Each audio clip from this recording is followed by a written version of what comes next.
Bonjour, bienvenue dans cette vidéo qui va vous permettre de réaliser le modèle de votre moteur à courant continu sur le logiciel MATLAB Simulink. Première étape, lancer le logiciel. Vous allez utiliser la version 2017A de MATLAB Simulink. Moi, j'ai la version 2020. Donc on double-clique pour lancer MATLAB.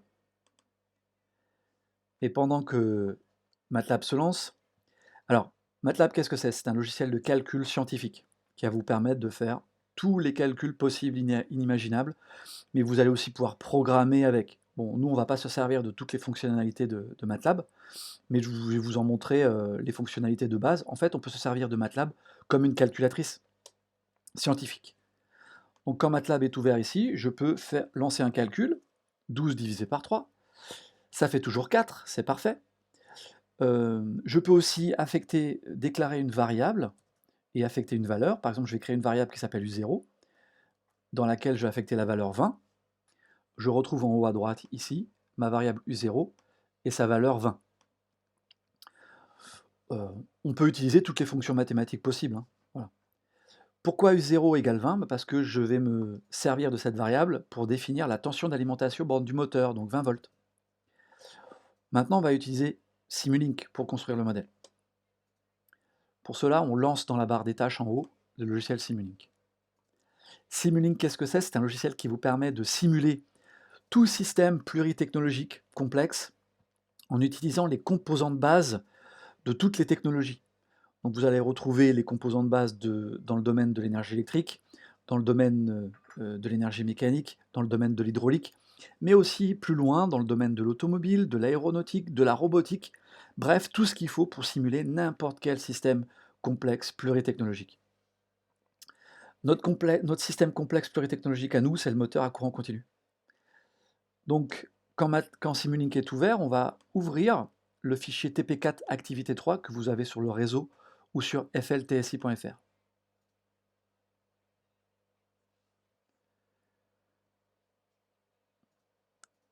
Qu'est-ce qu'on retrouve dans ce fichier? Eh bien, les fameux composants. En bleu, toujours les composants dans le domaine de l'énergie électrique. En vert, les composants dans le domaine de l'énergie mécanique de rotation. Et en noir, les composants qui vont vous permettre de traiter de l'information. Les composants dans l'énergie électrique, les composants de base, ici, vous retrouvez une inductance, une résistance, une source de tension et la masse. Des appareils de mesure, le voltmètre, l'ampèremètre.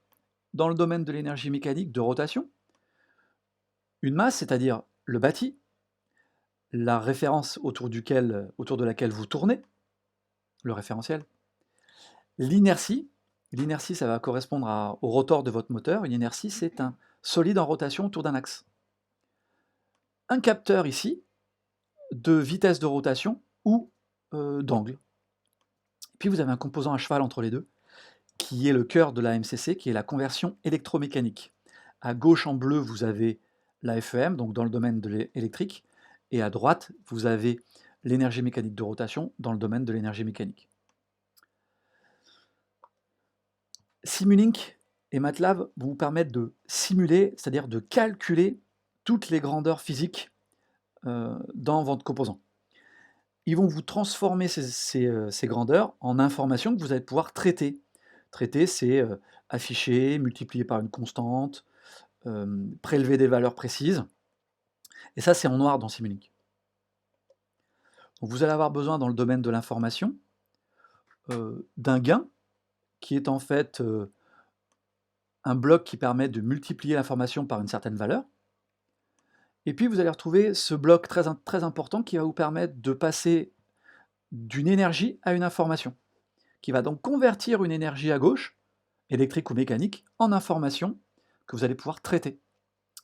Traiter en multipliant par le gain par exemple, ou par n'importe quelle autre opération, et puis traiter en l'affichant dans un afficheur, un scope. Ce qui va être intéressant pour prélever des valeurs à la fin de votre simulation. Dernier bloc ici de l'information qui est le bloc de configuration du solver. On ne va pas trop rentrer dans le détail, mais ce bloc il est indispensable pour paramétrer la simulation numérique qu'utilise MATLAB. Vous allez pouvoir maintenant construire le modèle de votre moteur à courant continu. C'est très simple, il suffit de relier les composants entre eux comme on l'aurait fait en vrai. Par exemple, si je veux un circuit RL série, je relie les composants entre eux. Donc, je prends mon alimentation, j'agence mes composants dans le domaine électrique ici. L'alimentation, la source de tension, elle est là. Je vais la relier à l'inductance. La seconde borne de l'inductance à la résistance. La résistance à la masse. Et la borne moins de mon alimentation à la masse. J'ai construit un circuit RL série alimenté par une tension, une source de tension. C'est pas plus compliqué que ça. Ce qui reste à faire, c'est évidemment de construire tout votre modèle et ensuite de bien indiquer les valeurs de tous les composants correspondant aux valeurs de votre moteur, par exemple la résistance interne du moteur, la constante de couple, l'inertie. Pour ça, il suffit de double-cliquer dans chacun des blocs des composants de Simulink et de mettre leurs valeurs. Exemple, je double-clique dans le bloc de la résistance et j'indique la valeur de la résistance de l'induit en ohm. Attention à l'unité. Donc il faut toujours faire attention aux unités. Simulink vous propose des unités à droite. Respectez ces unités. Une fois que vous avez rentré toutes les valeurs des paramètres, eh bien, le modèle est prêt à être simulé. Donc, je vous laisse construire le modèle de votre moteur à courant continu.